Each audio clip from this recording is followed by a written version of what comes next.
You know, the duck numbers have been really high this year. We've been seeing a lot of ducks. We had a really wet spring, then we had a dry summer. But then this fall, this particular area right here got about 6 inches of rain. So you can see there's some spots out in this field here where there's some pockets of water, and these ducks have been just sucking in here. And so this is Rick Darling's deal. You know, phenomenal friend and guide over just west of Devil's Lake here. And so it's just a treat to come out here and hunt with him today. We're great friends. We talk all the time. We maybe get to hunt and fish together a handful of times a year, but just a little bit of wind. It's probably the coldest day that we've had all year, you know, 19, 20 degrees. We're gonna set A-frame blinds up on the edge of this pocket of water. We've got a lot of guys to hide. I think we've got probably 5, 6 hunters, and so it should be just a fun day.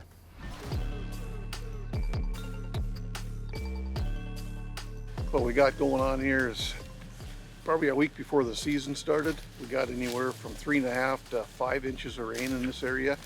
So all the little dips in these fields filled up with water. And that's just been the key for me all year, is setting up a water spread. Kind of put them in a J form, nice big hole in the middle. I think I got about a dozen lucky duck spinners out there. And hopefully they come in. We got just not a lot of a breeze this morning. It's about 5 miles an hour, but they should hone in on those spinners. Wow, there's already ducks working us. This is going to be a good morning. There's ducks all over, landing in the decoys. About a minute to shooting lights, so here they are. Teal coming in.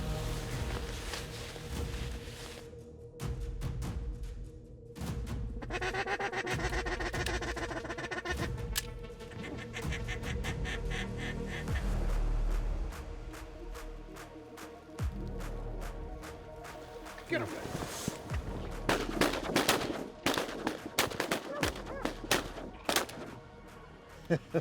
Came racing in, huh? That was a big flock of teal. Jeez. Wow.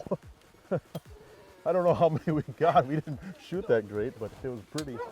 Whenever you can find situations where there's sheet water out in these fields, it can be so productive. You know, it doesn't matter if it's a barley field, wheat, corn. You get a combine field and you get some precipitation where you just get some shallow water combined with that food source, and it's just a very powerful draw for ducks. And it just, in my mind, when you put out floaters and you put out some field decoys along the edges, doesn't matter if you're hunting spring snow geese, sheet water out in the fields, or if you get lucky and get some rain in the fall, but it is just a deadly, it's almost like a magnet when it comes to ducks.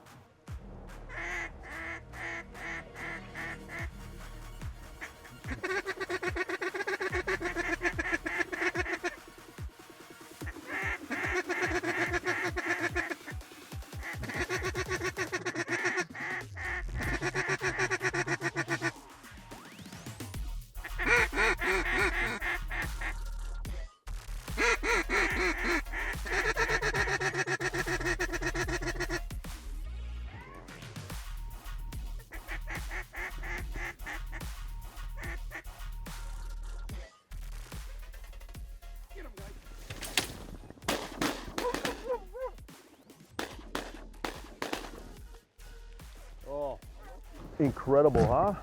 See that many birds working? Wow. Oh, look at all these birds over here too. I think this is a new group over here. Oh yeah, look at them all. I mean, there's birds all over here. You know, and one of the things when you have these clear, cold mornings, you set up on these little ponds, you get your spread out. When they do come, and they're kind of using them, they'll come from water, and like a mallard always comes from water, and if there's a little puddle around, they're going to drop into that before they go out and feed. So this is kind of, you're intercepting them between their roost and their feeding place. And you know, they were feeding in this field, but we just intercepted them in this little pond. And the thing of it is, when they come, they're not really circling around and trying to get them up. When they come, you get them centered up over the water. I mean, it makes for some tremendous shooting at close range.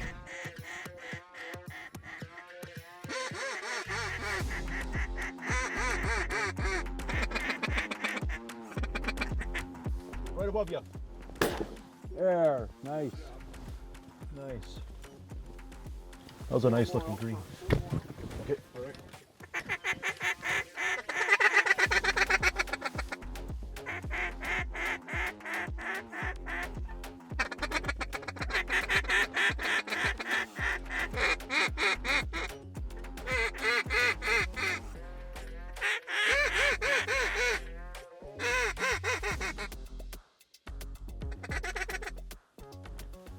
You know, one of the things I really appreciate about North Dakota, what I love about hunting waterfowl in North Dakota, is yeah, you've got this massive amount of resident birds that nest right here in North Dakota.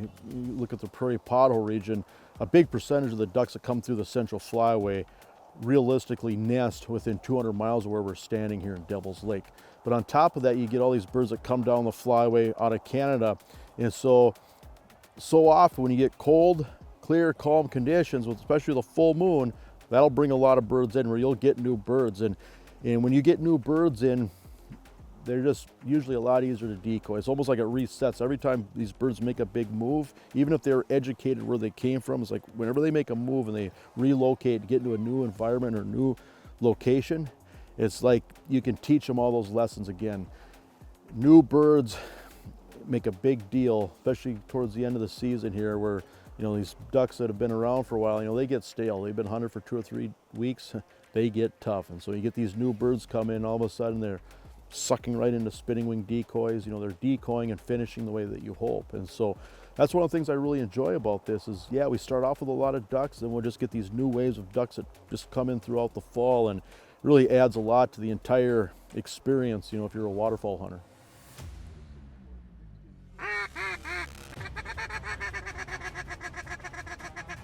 A lot of pintails there, but there's some few mallards mixed in there.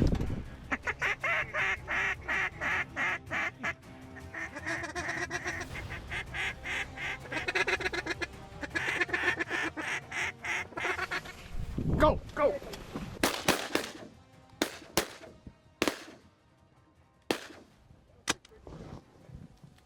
All right, that was pretty. That was incredible. We've got a lot of pintails, which pintail limits 1 per person, so we're not trying to shoot any just in case somebody shoots one by accident. So we're just watching the show, enjoying these pintails coming in, but trying to pick out mallards. Limit on ducks is 6 ducks per person this year in North Dakota. 5 can be mallards. Of the 5 mallards, 2 can be hens, then 1 pintail. So, oh, up top, up top. Coming around.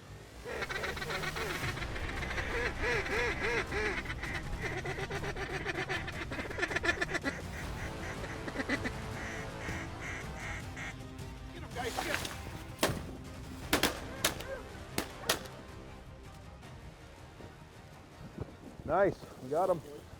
We got him. Oh, look at all these! Look at all these ducks over here to our right here. Got a lot of them moving. Beautiful. Just the way the sun's shining on them, boy, they're just lit up. Some of these drakes are actually starting to look pretty nice. Today we utilized the A-frame style blinds.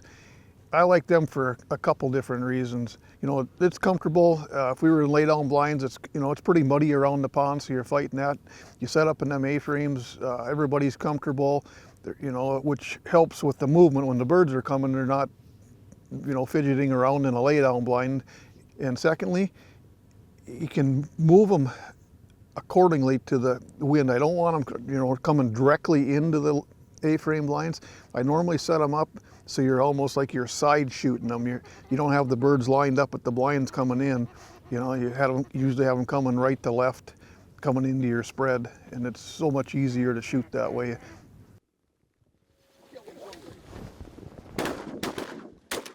Did you get that one over there, Brendan? Yeah. All right, good job. I enjoy all sorts of different hunting. I love to bow hunt. I mean, I enjoy all sorts of different things, but there's something about waterfowl hunting with just a sense of camaraderie, in the sense that you're sharing a blind. There's a lot more talking, there's a lot more interaction. And as I've gotten older, I feel like I appreciate that camaraderie more and more as I've gotten older in age. Just the friendships, spending time with people that you really enjoy being around. And I think that's one of the things that maybe doesn't get said enough with waterfowl hunting. It's beautiful watching these birds come in. There's all these sights and sounds, and just watching birds work decoys is something that I'll never get tired of. But I also don't ever get tired of is just spending time, having conversations with people I enjoy, spending time with. It doesn't matter if it's my kids, where we get to talk about a lot of things way outside of duck hunting, or if it's just with some old friends. That time in the duck blind is pretty special. And I think it's because when the ducks aren't flying, you can talk, you can laugh, you don't have to worry about being quiet, and you're in close enough proximity where you know, you can give each other a hard time.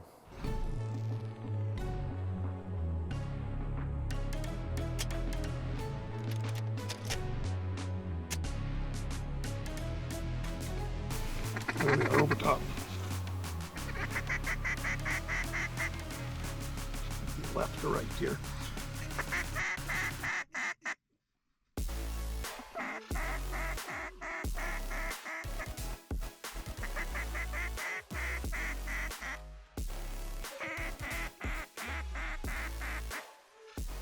Get him, guys.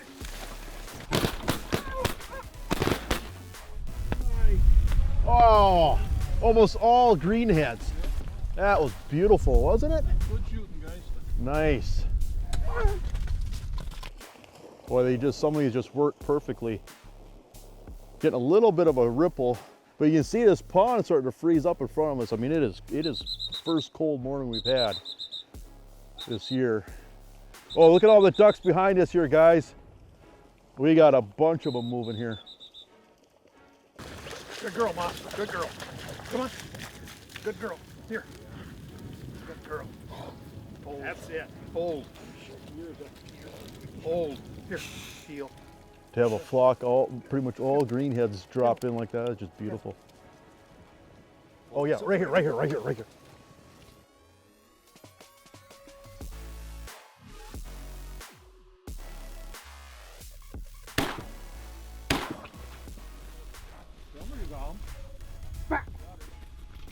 Well, this morning what we did is we set up on a little puddle that was caused by the heavy rains we had about 3 weeks ago or so.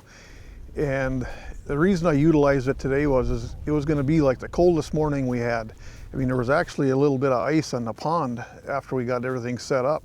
So instead of setting up a big field spread and it's 29, 30 degrees, you're just fighting the frost on all the decoys, I just go to these little puddles if there's some birds working them and set up a water spread.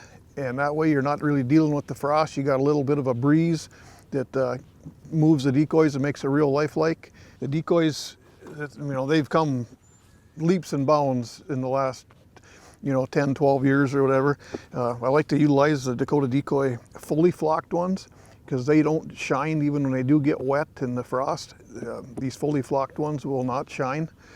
And we had about 60 of them out in the water this morning, and I think we had probably a dozen lucky duck spinners going. This is a bigger puddle than I have been hunting, so I used that many spinners just to try to draw them to the south end of the pond. The smaller puddles, you don't want to overcrowd it in there, so then I might use just 4 or 5 of them. But like I said, this one here was a little bit bigger and I wanted to make sure I got them all the way to the south end, so that's why I utilized more of them today.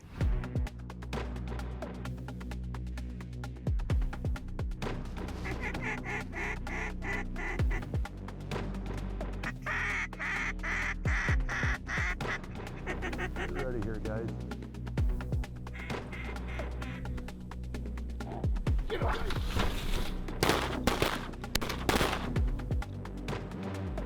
I tell you what, I live for this. Big flocks of birds cupping in, just dropping down like they're on parachutes. And this could be kind of a short, intense window. It's getting towards the end of October here. It's going to get cold soon. 2 or 3 weeks from now, all this stuff is going to be frozen. There's going to be snow on the ground, and you got to wait another year. And so, when it's hunting season, you got to make sure you capitalize on these opportunities. Pretty special. You hunt as much as you can, and then the rest of the year you're thinking about hunting. Some beautiful greenheads.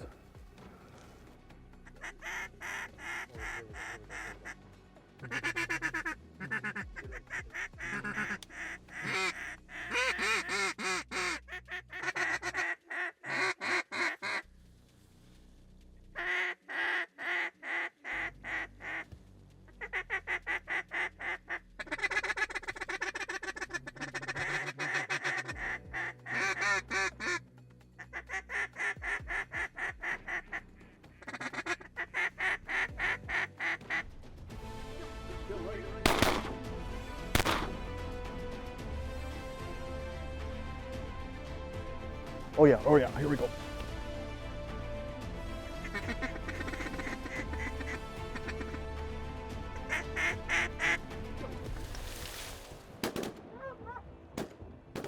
Oh, nice shot, nice shot.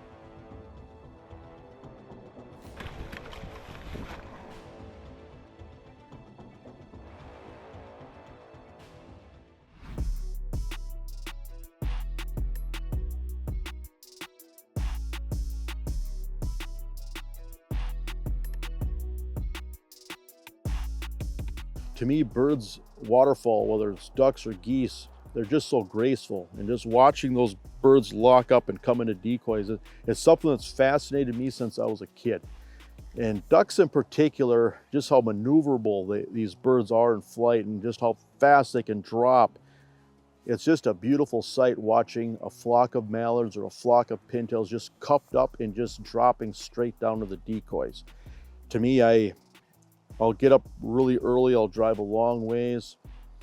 I'll do a lot to experience that sight. No matter how many times I see it, I still want to see it again. To me, it's one of the most magical sights as a hunter we can witness when we're out in the field or out in the marsh. Oh, up top, right here, right here, right here. Take them, take them. Nice. When you're standing in the decoys, it's a great way to bring them in. My tip of the day. Oh, right here, right here. Bunch coming in on us hard.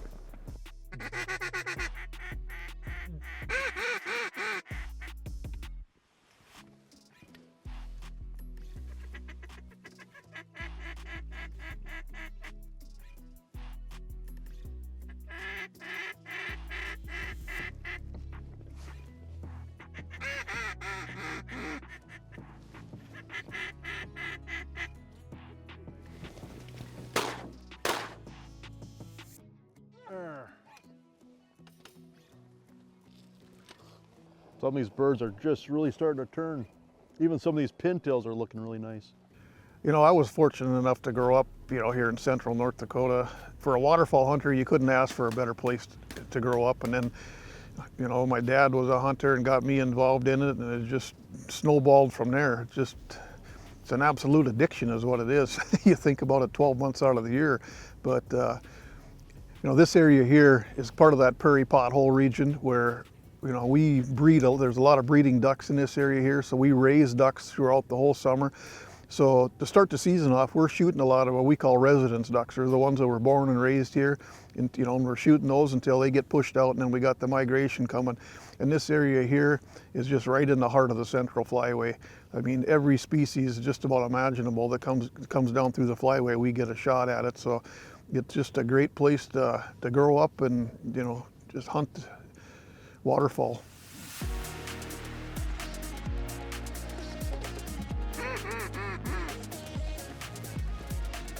Let's take these two here. Take them, take them, take them. Oh,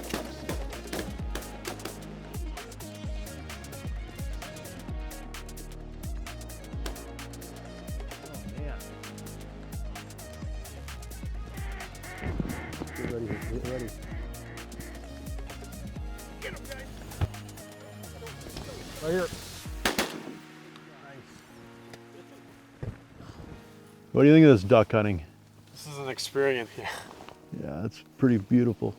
You've been on a lot of duck hunts, but you get these big flocks like this, that light, it's just special. I think duck hunting is one of my very first passions in the outdoors.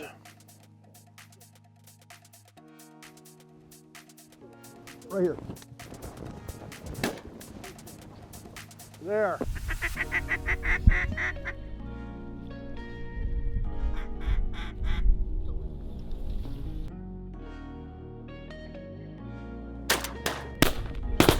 Oh, nice shot, nice shot.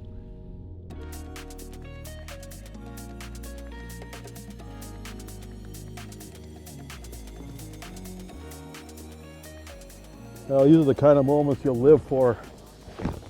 When birds work the decoys perfectly, you got good friends, good camaraderie. That's probably the thing I love about waterfowl hunting, and it's something I appreciate more and more as I get older, is just There's a lot of great opportunities to be outdoors with duck hunting. You're in a blind, you laugh a lot, you talk a lot, you share stories. There's a fellowship that happens with waterfowl hunting that is pretty special. And you get days like this and you realize how special these opportunities are when everything comes together.